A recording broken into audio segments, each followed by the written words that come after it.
बिस्मिल्लाहिर्रहमानिर्रहीम। EOBI के pensioner के हवाले से आज एक छोटी सी मीटिंग थी आपस में, जो मौजूदा बजट के बाद जून के बजट के बाद अब तक पेंशन में इजाफा नहीं हुआ। इस वक्त रिजवान साहब और दीगर लोग अजमत भाई मौजूद हैं हम लोगों के दरमियान।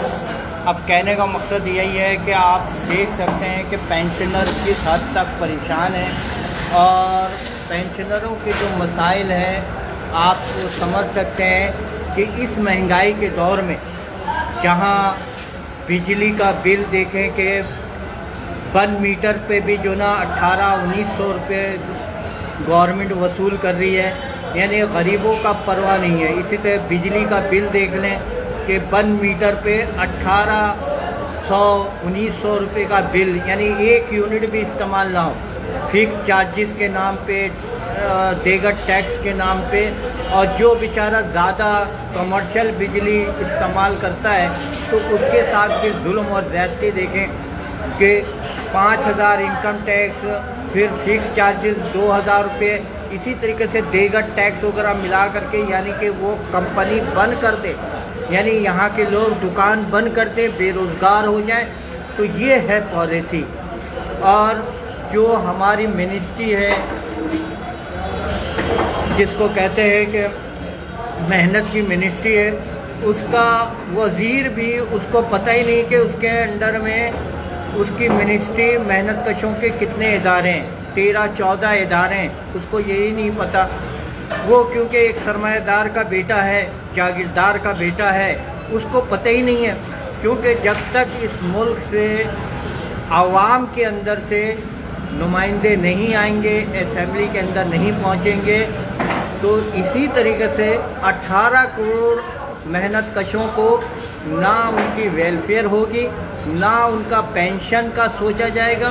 क्योंकि यहाँ 70 साल के 75 साल के मेहनत कश धक्का खा रहे हैं EOBI के दफ्तर के, उनकी हक तलफी की जा रही है।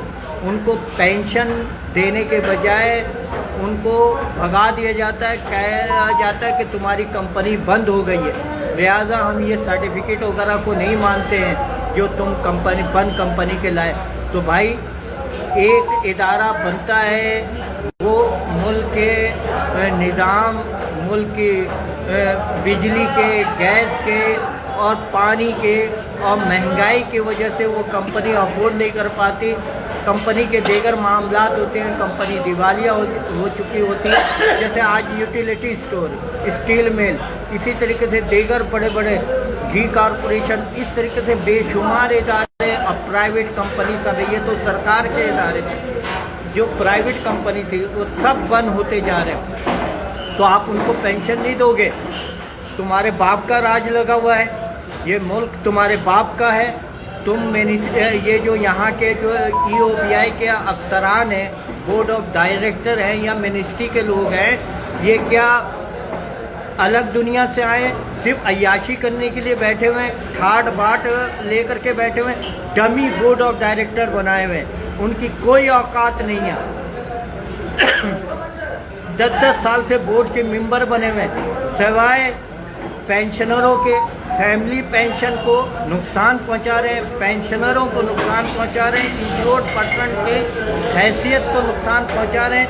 बजाय उनको उनके वेलफेयर करने के, उनको पेंशन को इस तरीके से पॉलिसी बनाने के बजाय कि जितनी तनख्वाह है उतनी पेंशन होनी चाहिए, ये सब पॉलिसी बनाने के बजाय वो मिनिमम वेज के हिसाब से भी पेंशन नहीं दे रहे। कि भाई मिनिमम वेज अगर हुकूमत ने जैसे इस वक्त तकरीबन 45,000 रुपये कर दिया, तो अब 420 रुपये कंट्रीब्यूशन है, तो आप 1% एक मुलाजिम का है, तो आप उस हिसाब से सारी चीज़ें करेंगे ना।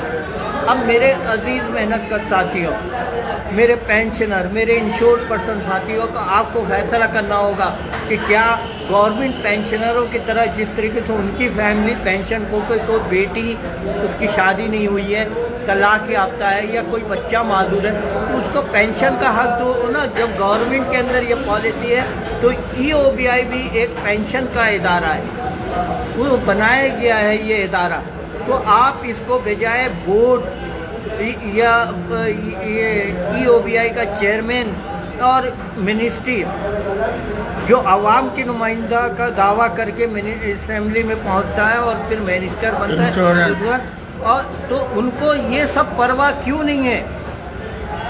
वो क्यों काले कवानीन बना करके 5 साल की पॉलिसी को ख़त्म करके 7 साल की पॉलिसी को ख़त्म करके अब एक इंश्योर्ड पर्सन जो है उसने 5 साल दिया कंटिन्यू, आप उसको कम से कम 50% दो।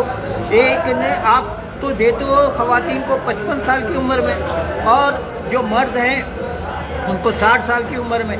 तो भाई आप क्यों उनके साथ हक तलफी कर रहे हो? उनको पेंशन दो, और ये उम्र और यानी कि उनको पेंशन देने के बजाय चाहे 60% दो, 80% दो, आप उनको पेंशन ही नहीं देते हो, उनको ग्रांट दे करके 50,000 रुपये, 1.25 लाख रुपये दे करके भगा देते हो। भाई ये पॉलिसी बनाना पड़ेगा आपको।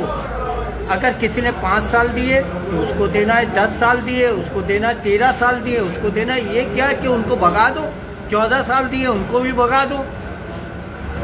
भाई ये नहीं चलेगा। ये सवाए सरकारी अफसरान ग्रेड 21, 22, 19 के अफसरान को ताहयात लाखों पेंशन दे रहे हो, और जो गरीब मेहनत का तबका है, जो होटलों में काम कर रहा है, जो मिल फैक्ट्री में काम कर रहा है, जो धूप आंधी तूफान में काम कर रहा है, उसके लिए तुम्हें पॉलिसी बनाते हुए जान निकलती है, जबकि वो कंट्रीब्यूशन दे रहा है उसके रिकॉर्ड को भी दुरुस्त नहीं करते। अब कहने का मकसद है कि ये डमी जितने भी दावेदार बनते उनके वो दावेदार मत बनो भाई। इस तरीके से पेंशनरों को नुकसान हो रहा है। ये डमी बोर्ड ऑफ डायरेक्टर जो हैं इनकी वजह से नुकसान पहुंच रहा है पेंशनरों को कि आज तक कोई पॉलिसी नहीं बनी। अब इसी तरीके से इसमें इजाफा करता चलूँ, जो मुलाजिमी यानी कि रिटायर इंश्योर्ड पर्सन है EOBI के, सोशल सिक्योरिटी के, और जो मिल फैक्ट्री के रिटायर हो गए या मेडिकल ग्राउंड पे रिटायर हो गए, अब उनको ग्रुप इंश्योरेंस का जो मसला है, ये ग्रुप इंश्योरेंस इनका हक है सुप्रीम कोर्ट के फैसले के मुताबिक। इसके लिए लाहौर हाई कोर्ट में फाइट हो रही है। आप अगर हम सब मिल करके कराची में भी ढंग से फाइट करें, क्योंकि आपको पता है कि मज़दूरों की उतनी इस्तात नहीं है, उतनी ताकत नहीं है, उतनी जाहिर बात है कि हम कोई सरकारी फंड हमारे पास नहीं है, जैसे हुक्मरानों को होती है सरकारी फंड कि वो खांसे भी तो उनकी खबर तमाम चैनलों पे चल जाती कि उनकी खांसी हुई, बाथरूम में गिर गए। तो भाई हमें आपको फैसला करना होगा कि हमें अपना हक लेने के लिए, ग्रुप इंश्योरेंस का हक लेने के लिए हमें फ़ाइट करना होगा। ये आज आपको फैसला करना होगा। ग्रुप इंश्योरेंस जितने भी EOBI के अंदर पेंशनर हैं उन सबको, जो EOBI के इंश्योर्ड पर्सन हैं उन सबको फैसला करना होगा। इसके लिए रिजवान भाई, अजमत साहब और हम सब फाइट कर रहे हैं। अजमत भाई भी इस वक्त मौजूद हैं और दीगर लोग भी मौजूद हैं। ये हमें फाइट करते रहना पड़ेगा। ये बात आप लोगों को समझ आनी चाहिए कि इस तरीके से EOBI का इदारा, अगर EOBI के मुलाजमीन वो मेहनत कश हैं, जितने भी इंश्योर्ड पर्सन है, अगर आपने परवाह नहीं किया और ये मादर पीदर जो बोर्ड है, बोर्ड ऑफ ट्रस्टी हैं या मिनिस्ट्री है EOBI के, या EOBI का एडहॉक पे चेयरमैन आ रहे हैं, ये एडहॉकिज्म ऐसा है कि EOBI के इदारे को ख़त्म कर देगा। क्योंकि जब एक बंदे को पता है हम 3 महीने के लिए, वो क्यों काम करेगा?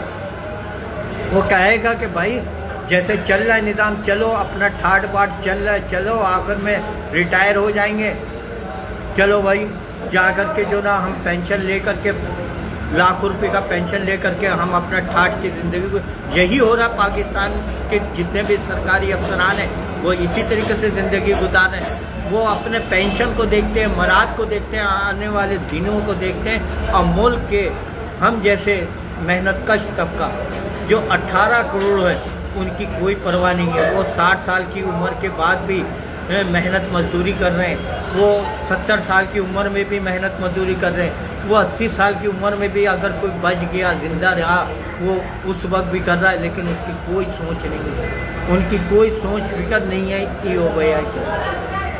अब हमें आपको जद्दोजहद करना है, अपना आने वाली नस्लों की जद्दोजहद करना, अपना फितरा ज़कात सदक़ात के पैसे से लगा करके हमें अपने कानून साजी करवानी है। जिए पेंशनर, जिए EOBI के इंश्योर्ड पर्सन, तमाम पेंशनर, मुल्क के तमाम इदारों के पेंशनर एक हो जाओ, एक मुट्ठी बन जाओ। अल्लाह हाफिज़। ये हैं रिजवान भाई, ये देगर हैं, इनकी उम्रें देखें, और हुकूमत से कहते हैं कि ये 15% जो आपने पेंशन हमें भीख दे रहे हो ये नामंजूर है। हमारे मिनिमम वेज के हिसाब से 45,000 करो, हम ये इसे मंजूर नहीं करते हैं। और गवर्नमेंट के मुलाजमीन के पेंशन 1 जुलाई से बढ़ते हैं, तो ये पेंशन क्यों सितंबर से क्यों? सितंबर से आप बढ़ाएंगे 1 जुलाई से, और 45,000 50,000 पेंशन के मुतालबात हैं। अल्लाह हाफिज़। नामंजूर 15%।